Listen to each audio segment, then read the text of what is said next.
I'm just going to start with one quick question myself, just what the perceptions of government decision makers are in terms of the role of citizens, what they're listening, who they're listening to, who they think matters in the development debate. I'm wondering if either Jerry or Clary might be able to comment on that, particularly in the U.S. Perspective.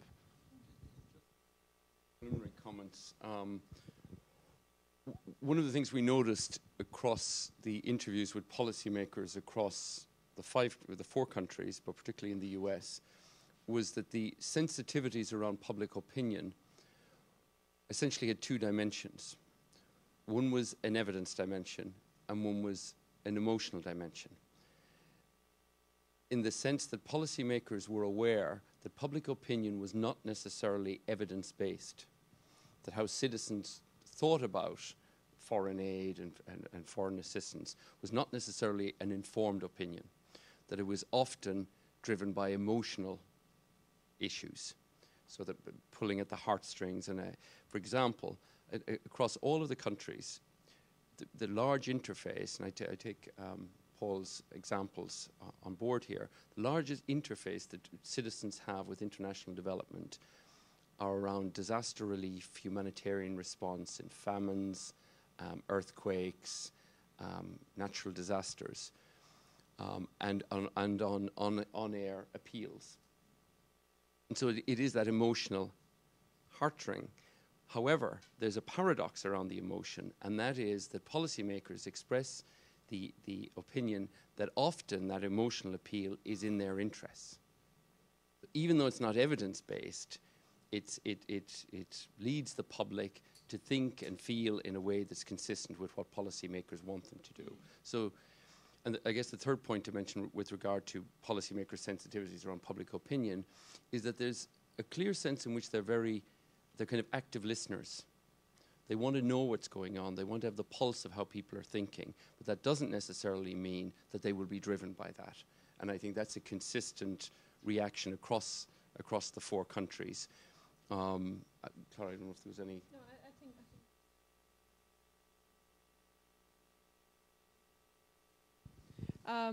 They're definitely interested in knowing what the citizens are thinking about, but they will not follow it blindly. So they're willing to go against it if they feel, for example, they have a moral obligation to commit to a certain policy and there's no public support for it. They are willing to go against it. Yeah. One other comment, Peter.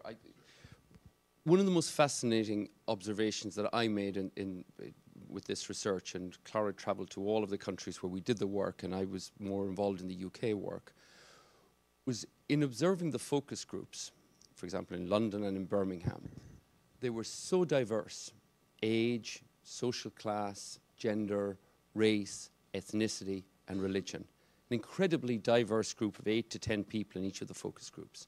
But what was fascinating was the common denominator was the caring opinion, the sense of responsibility that they all shared for these issues. And that's such an unusual thing to see, because so often we think of our strategies and these engagement issues in demographic terms, rather than in psychographic terms, rather than tapping into people's value systems and what they care about. And that cuts across all of these demographic differences. And what was also interesting was when we asked them why they cared about X, Y, and Z. And Clara mentioned this in the presentation, but I wanted to reinforce it because it's a very important point that speaks again to some of Paul's examples, is that it's not around a campaign specifically. It's not around an intervention.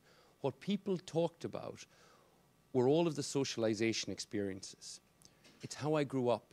It's how my family raised me. This is what my parents taught me to care about. It's what I did in school. It's what I learned in school. Or the third example was in faith-based organizations, in their mosques, in their temples, in their churches. This is what was prioritized.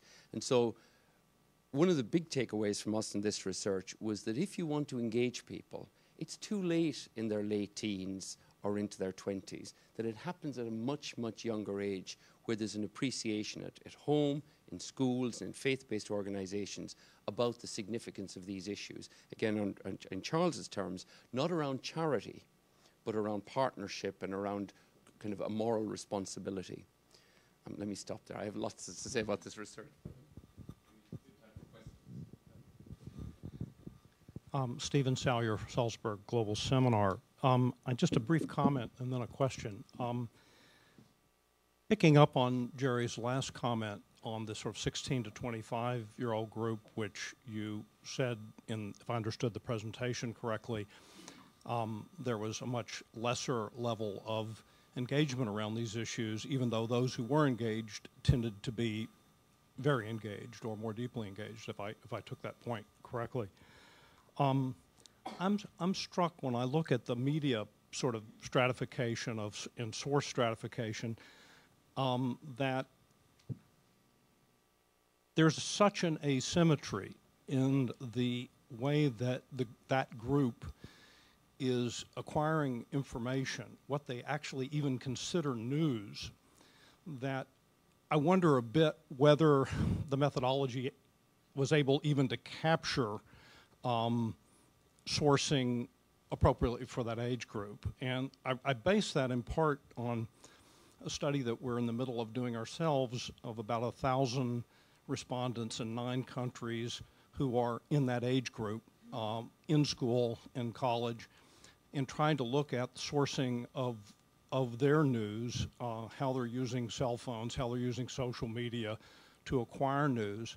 And we find that the pattern is just, you know, as I say, completely asymmetrical to an older generation. There's no television viewing. There's not a lot of radio consumption. There is some reference, though not very much, to branded news sources, but it's tending to come more in retweeting or in the sharing of pieces through social media than it's actually coming through readership or listenership or what have you. And so, with that in mind, I'm being very impressed, frankly, with what you've done. I think it's enormously useful, and it takes us a step way ahead of other work that I've seen of this kind.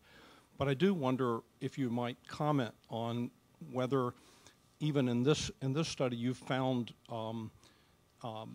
evidence of those kinds of asymmetries as you sampled that age group, and what you think the implications of that might be to attack the very problem, Jerry, that you were just talking about. Because I do think the sourcing of information is going to be very different for this group, not just now, but as it matures and has very different media consumption habits.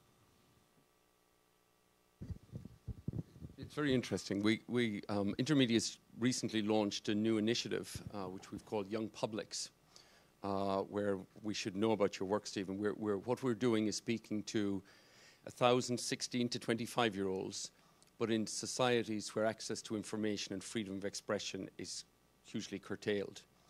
And the first countries in the pipeline are Egypt and Iran. We've got Burma, Zimbabwe, Nigeria, Haiti. Will be in the second and third phase.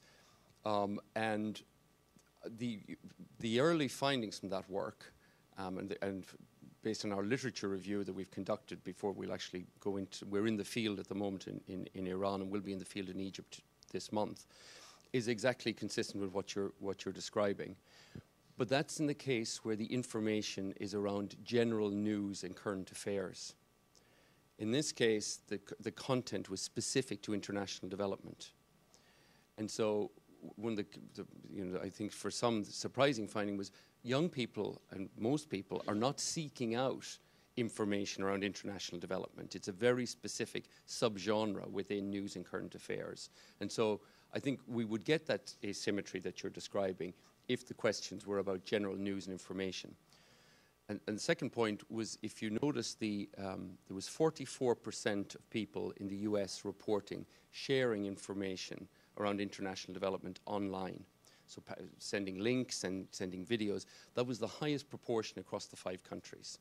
So there is definitely a phenomenon in the US in terms of how people are using online sources, but in terms of sharing information, not necessarily seeking it out, but once they found it, there is this pattern and tendency for people to share it with others.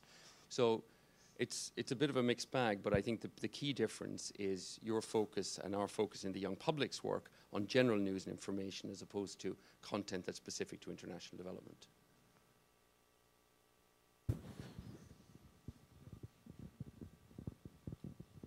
Can I just add one comment to your comment? There were the results were very different in China, which is very interesting. So in the Western countries, people generally, first of all, are not active seekers of information on international development, but they also don't use social media. This is very different in China because even though people receive information from mass media, they do not trust it. So they will go to online sources, especially to social media, to check that information. So if we had this presentation for China, you would see a very different picture there, especially for young people. Also, just introduce yourself when you ask your question. Thanks. Sure. Hi, I'm Alina Zhishkovsky. I'm with the Global Development Network. And what I was wondering, I have two questions. One is with the influentials, did you include anybody from the multilaterals like the World Bank and United Nations organizations? Heads of NGO is one thing, but some of the other groups that are very influential in developing countries would be interesting. And secondly, what are you going to do in terms of publicizing this report and your website? Because I think that's the other step. I mean, this is great that you're doing this presentation, but obviously this is a very small, select group of people, and there's a lot of other ways of I would think that you'd want to open up this discussion. There's a lot of different types of groups that are working on the same issues, things like the diaspora groups and other groups within the U.S., So, I would hate to see that you'd put all this effort into putting these reports and these websites and not have it, and not only in this country, but also in the countries that you did work in. I'd be interested to know if you are planning to share the published reports and have this sort of interchange on the web to be expanded out into the countries that you are in and to other countries. Thanks. Let me take the first one. We included multilaterals in all countries. So, for example, in the U.S., I can't give you the entire list because some interviewers prefer to stay anonymous. But I know that one organization that was included was United Nations Population Fund. On the list in other countries, we had European Union institutions, or the World Bank was invited. We had OECD and others. So they were definitely covered. And also to add, influentials came from very different areas. So some of them came from agriculture, health was covered, microfinance, to make sure that we have a very diverse range of views that we capture in this research. Yeah, regarding the dissemination of the research, I'm not sure if you were in at the beginning, but Jerry mentioned that they've been giving presentations in a number of locations previously, particularly in Europe, in France and the UK, and planning in Germany, and hopefully maybe get to China if we cross our fingers. In addition to the website, the AudienceScapes website, we have a newsletter that we send out from the AudienceScapes website, which goes to about 4,000 development professionals around the world. We've been actively tweeting and contacting journalists and bloggers in various countries. As well as other organizations, development organizations. So I think we've been trying to get it out as widely as we can. If anybody here has other contacts or ideas about how to disseminate, for example, the diaspora idea is a great one. That's something we hadn't really pursued. But we're trying to be as aggressive as possible to get it to as many people in the development community as possible.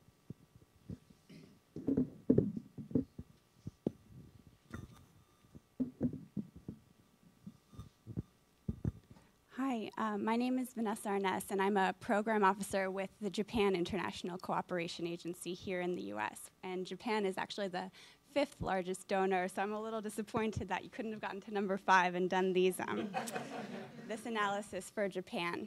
But I wanted to ask 2 questions for you. One is about the MDGs and how they've been a very useful tool to encourage advocacy among the population for specific development goals, particularly on the social side of development. And so I wanted to know your thoughts about the MDGs, if they've been effective, if tools like that should be continued in the future, or what will happen after 2015 when the deadline is set. And my second question is, they focus so much on social development, but what about the other side of development, which is more focused on sort of the productive sectors like infrastructure development or road construction, power generation? It seems like there's a smaller advocacy group for those issues, but they're also critically important. So I wanted to know your views on how do you mobilize support, because that's something that Japan is very active in. So I'd like to know your thoughts on how can you mobilize support for those types of fields as well that are important in international development. Thank you.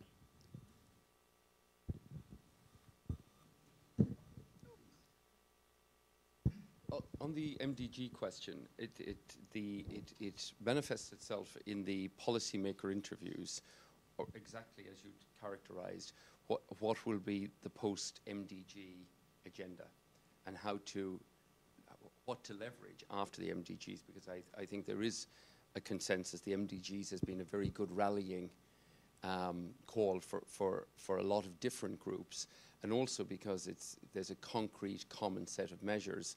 There's been, again, a common language. There's been a common vocabulary, a common currency for people. But beyond that, it did not come through in any of the interviews. I know from the research I've seen in the UK that there's something I think is 15% of UK citizens have heard of the MDGs, but actually only 4% of them, if I'm remembering correctly, actually knew what they were.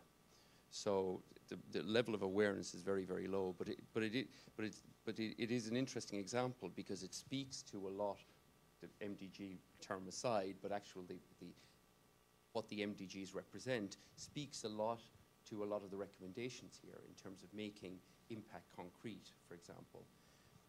Your second question on infrastructure, again, not explicitly, but there was, as Clara mentioned, when we asked the policymakers and the influentials around priority sectors or areas, there wasn't a lot of consensus. What there was consensus around was the systemic challenges, part of which is infrastructure.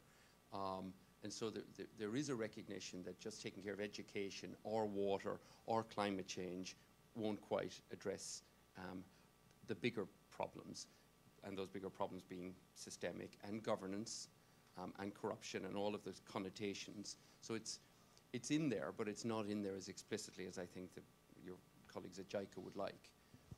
So maybe the next country should be. Sure. Those are really good questions. I think for our constituency, MDGs, I think it has been used as part of a joint campaign called Catholics Confront Global Poverty. And again, in the same way, I think that Jerry pointed out in terms of a common vocabulary, some very concrete issues, girls' education, issues that relate to water, issues that you can measure or hopefully measure. So I think what's interesting, though, and I think this is the sadder but wiser part that Charles was getting at, is people are understandably skeptical, both about big infrastructure projects as well as, when someone says this was a success, people will say, show me.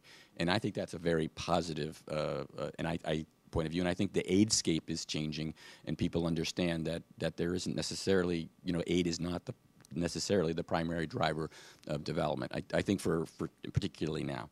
So I think that the changes, and there is already at the UN initial, and Rio Plus 20 is going to be a start for defining what would post MDG, what are the new MDGs or the new development goals post 2015. So watch that screen for what's going to happen. In the United States, it's very interesting that there was among the influentials very strong support for the Millennium Challenge Corporation, which up to half of its portfolio is infrastructure. And it is seen, and there's a cheering section for it. It is seen as having pioneered techniques and approaches that USAID is trying to adopt. And there's a lot of very positive things about the Millennium Challenge Corporation. How much our constituency knows about it, our president was actually one of the few non-governmental members on the board a couple of years ago. At the same time, they are also trying to address corruption by saying we only work in countries that are going to invest in their own people, have addressed some of these issues of corruption. So that is a way of doing it. On the other hand, for our constituency, and I'm particularly a faith-based organization, we're concerned about the people who are left out. And that's why we focus on some of those poverty-focused kinds of issues, which, again, sometimes they relate to infrastructure, but they're not necessarily as focused. And in some cases, the countries that are doing fairly well can attract private investment for infrastructure. And so it kind of cuts both ways. If I could just throw in real quickly, regarding the issue of who's responsible and you know, what Charles brought up. Apart from governments themselves, did people mention other types of organizations, or how did NGOs fit into the picture, for example? You probably saw in the presentation that in all countries we had quite a big group called Other. I think in the US it was about 20%. In there, NGOs fall in there, but there was no, it wasn't a huge chunk of that other part of it. People named individual citizens, they named individual politicians, they named private sector, private companies, NGOs, international organizations. So there was not a huge portion of that part that went to NGOs or any other sector for that matter. Even internationally. No, even internationally.